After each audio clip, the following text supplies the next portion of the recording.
بسم اللہ الرحمن الرحیم الحمد للہ وحدہ والصلاة والسلام علی من لا نبی بعدہ قال اللہ تبارک و تعالی فی القرآن المجید اعوذ باللہ السمیع العلیم من الشیطان الرجیم ولا تقف ما لیس لک به علم ان السمع والبصر والفؤاد کل اولئک کان عنہ مسئولا۔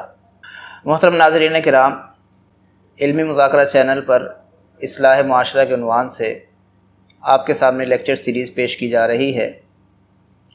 آج اسی سلسلے کا جو لیکچر ہے، اس میں ہم قرآن مجید کی سورہ بنی اسرائیل آیت نمبر 36 میں جو اللہ تعالیٰ نے بیان فرمایا ہے، اس حوالے سے ہم بات کرنے کی کوشش کریں گے۔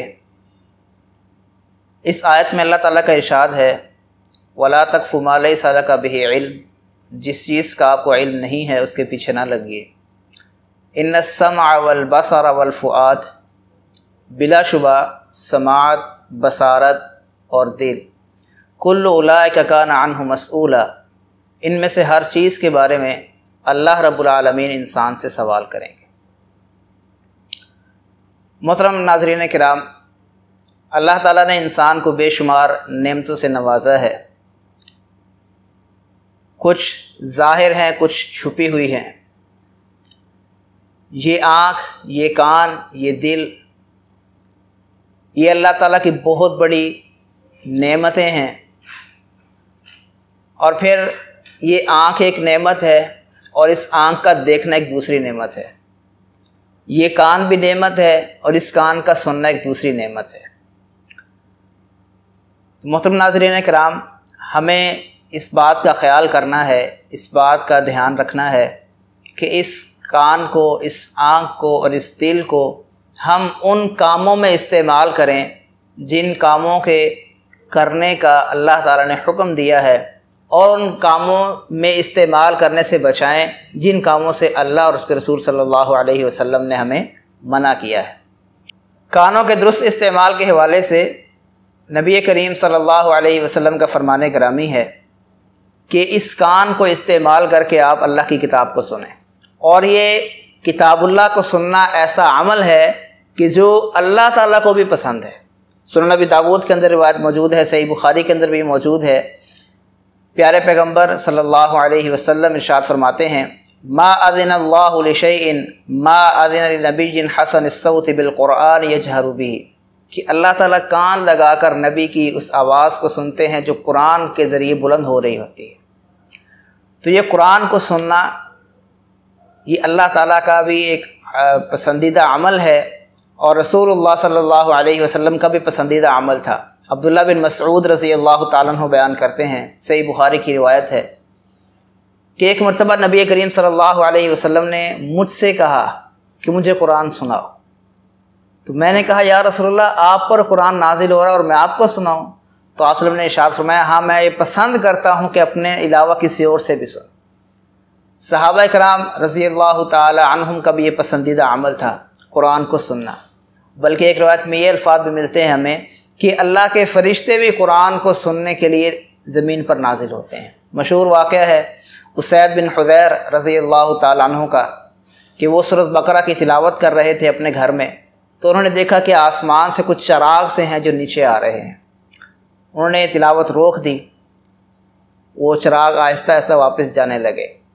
صبح کے وقت نبی کریم صلی اللہ علیہ وسلم سے جب بات ہوئی، انہوں نے یہ واقعہ بیان کیا تو آپ صلی اللہ علیہ وسلم نے فرمایا کہ یہ فرشتے تھے جو تیری قرات کو سننے کے لیے نیچے آ رہے تھے۔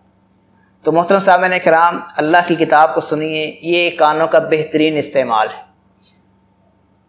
اس کے علاوہ نبی کریم علیہ الصلاۃ والسلام کی احادیث مبارکہ کو سننا، ان کو یاد کرنا، ان کو آگے پہنچانا، یہ بھی ایک بہترین عمل ہے اور کانوں کا بہترین استعمال ہے۔ پیارے پیغمبر صلی اللہ علیہ وسلم ارشاد فرماتے ہیں نظر اللہ امرأ سمع مقالتی، اللہ تعالیٰ اس شخص کے چہرے کو تر و تازہ رکھے، سرسبز و شاداب رکھے، اس کو ہمیشہ روشن رکھیں، سمع مقالتی، جو میری بات کو سنتا ہے، پھر اس کو یاد کرتا ہے اور پھر اس کو آگے پہنچاتا ہے۔ تو نبی کریم علیہ الصلوۃ والسلام کی احادیث کو سننا اور پھر ان کو آگے پہنچانا، ان پر عمل کرنا، یہ ایسا کام ہے جو انسان کے کانوں کا بہترین استعمال ہے۔ اسی طرح دین کے حوالے سے جو بھی مجلس ہوتی ہے، درس قرآن ہے، درس حدیث ہے، سیرت النبی کی مجالس ہیں، جہاں پر بھی دین کی بات کی جا رہی ہے، کسی کلاس کے اندر ہے، کسی پارک کے اندر ہے، کسی کانفرنس کے اندر ہے، کسی مذاکرے کے اندر ہے، جہاں پر بھی دین کی بات کی جا رہی ہے اس کو غور سے سنیں۔ یہ کانوں کا بہترین استعمال ہے۔ اللہ تعالیٰ ارشاد فرماتے ہیں الذین یستمعون القول فیتبعون احسنہ، آپ میرے ان بندوں کو خوشخبری سنا دیں جو بات کو سنتے ہیں اور بہترین بات کی پیروی کرتے ہیں۔ صحابہ کرام رضی اللہ تعالیٰ عنہم جب پیارے پیغمبر صلی اللہ علیہ وسلم کی مجلس میں بیٹھتے تھے تو اس انداز سے بیٹھتے تھے کأن علی رؤوسہم الطیر، کہ ایسے محسوس ہوتا تھا جیسے ان کے سروں پر پرندے بیٹھے ہوئے ہیں، کہ ذرا سی حرکت کریں گے اور پرندے اڑ جائیں گے۔ تو دین کی باتوں کو غور سے سننا یہ صحابہ کرام رضی اللہ تعالیٰ عنہم کا طرز عمل تھا۔ اور آج ہمارا طرز عمل کیا ہے کہ جہاں پر دین کی بات شروع ہوتی ہے ہم فوراً رخ بدل لیتے ہیں، کسی چینل پر اگر بات آ رہی چینل بدل لیتے ہیں، کسی مجلس میں بات ہو رہی وہاں سے اٹھ کے چلے جاتے ہیں۔ تو یہ صحابہ کرام کا طرز عمل تھا اور یہ ہمارا طرز عمل ہے۔ تو بہترین استعمال کانوں کا کیا ہے کہ آپ دین کی بات کو سنیں۔ اسی طرح کانوں کا بہترین استعمال کیا ہے کہ جب اللہ کی طرف سے پکار لگائی جائے، اذان ہو رہی ہو تو ہم اس کو سنیں اور سن کر کیا کریں، اس کا جواب دیں۔ جب مؤذن اللہ اکبر کہے تو ہم بھی اللہ اکبر کہیں، جب وہ اشہد ان لا الہ الا اللہ کہے تو ہم بھی اشہد ان لا الہ الا اللہ کہیں، جب وہ اشہد ان محمد رسول اللہ کہے تو ہم بھی جواب دیں، حی علی الصلاۃ کہے تو ہم جواب میں لا حول ولا قوۃ الا باللہ۔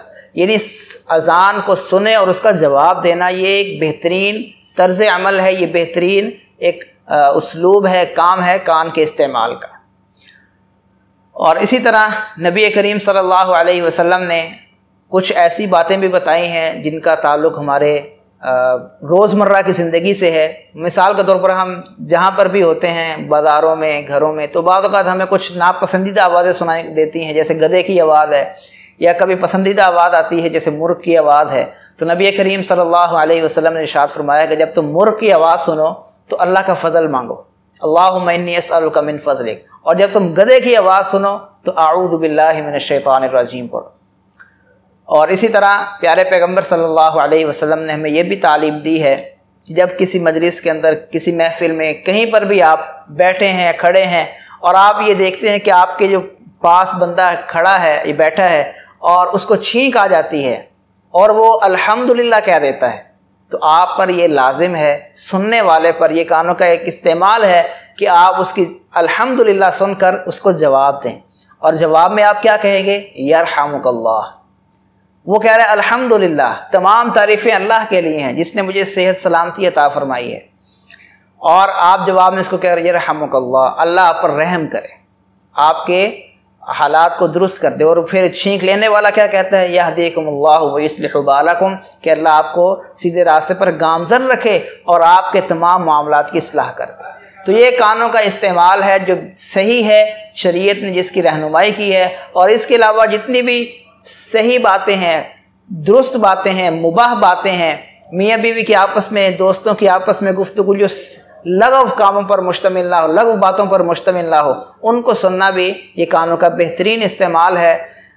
اور اب آتے ہیں ہم کانوں کے برے استعمال کی طرف، غلط استعمال کی طرف۔ یہ جو نعمت اللہ نے عطا فرمائی تھی، اور اللہ نے فرمایا قرآن مجید کے اندر ثم لتسألن یومئذ عن النعیم، کہ اللہ نے جو بھی نعمتیں آپ کو عطا فرمائی ہیں اللہ نے ان کے بارے میں آپ سے سوال کرنا ہے۔ تو یہ بہترین استعمال تھا۔ اور اب غلط استعمال کیا ہے کانوں کا؟ سب سے پہلی بات میوزک سننا، موسیقی اور گانے سننا۔ یہ ایسا طرز عمل ہے، ایسا کام ہے جو شریعت کو بہت ناپسند ہے۔ اللہ تعالیٰ نے قرآن مجید میں ارشاد فرمایا وَمِنَ النَّاسِ مَن يَشْتَرِي لَهْوَ الْحَدِيثِ لِيُضِلَّ عَن سَبِيلِ اللَّهِ، لوگوں میں سے کچھ ایسے ہیں جو لہو الحدیث کو، بیہودہ باتوں کو خریدتے ہیں۔ عبداللہ بن مسعود رضی اللہ عنہ قسم اٹھا کر کہتے ہیں کہ اللہ کی قسم اس سے مراد موسیقی ہے۔ اب صحابہ کرام کی تفسیر سے بڑھ کر کس کی تفسیر ہو سکتی ہے؟ اور اسی طرح اللہ تعالیٰ نے قرآن مجید میں ارشاد فرمایا وَاسْتَفْزِزْ مَنِ اسْتَطَعْتَ مِنْهُمْ بِصَوْتِكَ، شیطان نے جب کہا کہ میں آدم علیہ السلام کو، ابلیس نے کہا کہ میں آدم علیہ السلام کو سجدہ نہیں کروں گا اور میں آدم کی اولاد کو گمراہ کروں گا، تو اللہ نے فرمایا ٹھیک ہے تم جاؤ، وَاسْتَفْزِزْ مَنِ اسْتَطَعْتَ مِنْهُمْ بِصَوْتِكَ، اپنی آواز کے ذریعے جس کو تم گمراہ کرنا چاہتے ہو کر لو۔ تو شیطان کی آواز کیا ہے؟ یہ موسیقی ہے۔ اور اسی طرح نبی کریم صلی اللہ علیہ وسلم ایک مرتبہ سفر پہ جا رہے تھے، اب عبداللہ بن عمر رضی اللہ تعالیٰ عنہ آپ کے ساتھ تھے، چھوٹی عمر کے تھے، تو موسیقی کی بانسری کی آواز آئی تو پیارے پیغمبر صلی اللہ علیہ وسلم نے اپنے کانوں میں انگلیاں ڈال، تھوڑا سا آگے جا کر آپ صلی اللہ علیہ وسلم نے عبداللہ بن عمر سے سوال کیا کہ اب آواز آ رہی ہے؟ تو انہوں نے کہا نہیں آ رہی، تو آپ صلی اللہ علیہ وسلم نے اپنے کانوں سے انگلیاں ہٹا لی۔ یہ ہمارے نبی کریم صلی اللہ علیہ وسلم کا طرز عمل تھا کہ موسیقی کو سن کر وہ کانوں میں انگلیاں ڈال لیتے تھے۔ اور آج ہم کیا کر رہے ہیں؟ موسیقی کو سننے کے لیے کانوں میں ہینڈ فری ڈال رہے ہیں۔ آپ صلی اللہ علیہ وسلم نہ سننے کے لیے، کانوں کو موسیقی سے بچانے کے لیے اپنے کانوں کو بند کر رہے ہیں، اور ہم بھی کانوں کو بند کر رہے ہیں اس لیے کہ ہینڈ فری اندر جائے گی اور وہ موسیقی کو، میوزک کو ہمارے اندر داخل کرے گی۔ ہمیں اس چیز سے اپنے آپ کو بچانا ہے، یہ اللہ اور اس کے رسول صلی اللہ علیہ وسلم کا ناپسندیدہ کام ہے۔ اور صحیح بخاری کے اندر ایک روایت موجود ہے کہ آپ علیہ الصلوۃ والسلام نے ارشاد فرمایا کہ ان قریب ایسی قومیں آئیں گی آخر زمانے کے اندر جو مختلف حرام چیزوں کا نام بدل کر ان کو استعمال کرنا شروع کر دیں گے۔ ان میں سے آپ صلی اللہ علیہ وسلم نے ایک چیز المعازف بھی استعمال کے بارے میں بھی فرمایا ہے کہ یہ گانے بجانے کے جو آلات ہیں لوگ ان کا نام تبدیل کر کے ان کو استعمال کرنا شروع کر دیں گے۔ اسی طرح کانوں کے غلط استعمال میں ایک چیز یہ بھی ہے کہ آپ مسلمانوں کی جاسوسی کریں، جو باتیں آپ کو نہیں سنانی، لوگ آپ کو سنانا نہیں چاہ رہے، آپ زبردستی ان کی بات سننے کی کوشش کریں، تو یہ کانوں کا غلط استعمال ہے۔ نبی کریم صلی اللہ علیہ وسلم ارشاد فرماتے ہیں من استمع الی حدیث قوم وهم له کارہون، جو بندہ لوگوں کی بات سننے کی کوشش کرتا ہے، کان لگاتا ہے، حالانکہ ان لوگوں کو پسند نہیں ہے کہ ان کی بات سنی جائے، او یفرون منہ صب فی اذنہ، تو کیا ہوگا؟ روز قیامت اللہ تعالیٰ اس بندے کے کان میں سیسا ڈالیں گے۔ اسی طرح کانوں کا غلط استعمال یہ بھی ہے کہ آپ جو بات سنیں اس کو آگے نشر کرنا شروع کر دیں۔ نبی کریم صلی اللہ علیہ وسلم ارشاد فرماتے ہیں کفا بالمرء کذبا ان یحدث بکل ما سمع، کہ بندہ جو سنے اس کو آگے پہنچا دے، تو یہ بندے کے جھوٹا ہونے کے لیے اتنا ہی کافی ہے۔ تو ہمیں کیا کرنا ہے کہ جب کوئی بات ہمارے سامنے آئے، ہمارے کانوں میں کوئی بات پڑے، تو پہلے اس کی تصدیق کریں، پہلے ویریفیکیشن کریں، کنفرم کریں کہ کیا بات ایسے ہی ہے۔ اگر ویسے ہے تو پھر اس کو آپ آگے نشر کر سکتے ہیں اگر اس کی ضرورت ہے، اور اگر بات ویسے نہیں ہے اور آپ اس کو آگے پھیلا رہے ہیں تو آپ برابر کے مجرم بن جائیں گے۔ اللہ تعالیٰ نے قرآن مجید میں ارشاد فرمایا ہے یا ایھا الذین آمنوا ان جاءکم فاسق بنبأ فتبینوا، اے ایمان والو اگر تمہارے پاس کوئی فاسق، کوئی غلط کار شخص کوئی بات لے کر آئے، کوئی خبر لے کر آئے، تو کیا کرو؟ فتبینوا، اس کی تصدیق کر لیا کرو، اس کو کنفرمیشن، اس کی ویریفیکیشن ضروری ہے۔ کہ ہو سکتا ہے کہ تم اس خبر کی بنیاد پر، اس جو انفارمیشن تم تک پہنچی ہے اس کی بنیاد پر تم کوئی کارروائی کر دو اور بعد میں تمہیں اس پر ندامت کا اظہار کرنا پڑے۔ تو یہ آیت ہمیں یہ بتاتی ہے کہ ہر بات سن کر اس کو آگے پہنچا دینا بغیر تصدیق کے ایک مسلمان کا کام نہیں ہے۔ اور اسی طرح کانوں کا غلط استعمال یہ بھی ہے کہ ہم دوسروں کی غیبتیں سنتے رہیں، خود چاہے نہ کریں، چغلیاں سنتے رہیں، جھوٹ سنتے رہیں، غلط باتیں سنتے رہیں اور خاموش رہیں، یہ بھی کانوں کا غلط استعمال ہے۔ جہاں پر کوئی بات غلط ہو رہی ہے آپ اس کو یا تو کنڈیم کریں، اس کی تردید کریں، یا پھر آپ وہاں سے اٹھ جائیں۔ غلط بات کو سن کر وہاں پر بیٹھے رہنا یہ درست نہیں ہے، اور خصوصاً ایسی غلط باتیں جو دین کے خلاف کی جا رہی ہیں، جو اللہ اور اس کے رسول صلی اللہ علیہ وسلم کے خلاف کی جا رہی ہیں، ایسی مجلس میں بیٹھنے سے اللہ تعالیٰ نے منع فرمایا ہے۔ اور اللہ فرماتے ہیں وَقَدْ نَزَّلَ عَلَيْكُمْ فِي الْكِتَابِ أَنْ إِذَا سَمِعْتُمْ آيَاتِ اللَّهِ يُكْفَرُ بِهَا وَيُسْتَهْزَأُ بِهَا، کہ جب تم ایسی مجلس میں ہو جہاں پر اللہ اور اس کے رسول صلی اللہ علیہ وسلم کا مذاق اڑایا جا رہا ہے، جہاں پر اللہ کی آیات کا انکار کیا جا رہا ہے، تو پھر فَلَا تَقْعُدُوا مَعَهُمْ، وہاں پر نہ بیٹھو، حتیٰ یخوضوا فی حدیث غیر، یہاں تک کہ وہ کسی اور بات میں لگ جائیں تو پھر آپ بیٹھ سکتے ہیں اگر کوئی ضروری کام ہے آپ کو وہاں پر، وگرنہ آپ کو چاہیے کہ وہاں سے اٹھ جائیں۔ تو محترم ناظرین کرام، آج کے لیکچر کا خلاصہ یہ ہے کہ اللہ تعالیٰ کی یہ نعمت کان بہت بڑی نعمت ہے، یہ ظاہری شکل و صورت بھی، اور جو اس کی قوت سماعت ہے وہ بھی اللہ کی بہت بڑی نعمت ہے، اور اللہ نے اس حوالے سے ہم سے سوال کرنا ہے۔ تو ہمیں یہ کوشش کرنی ہے کہ کانوں کا بہترین استعمال کریں اور برے استعمال سے اپنے آپ کو روکیں۔ اللہ تعالیٰ ہمیں سمجھنے کی اور عمل کرنے کی توفیق عطا فرمائے۔ والسلام علیکم ورحمۃ اللہ وبرکاتہ۔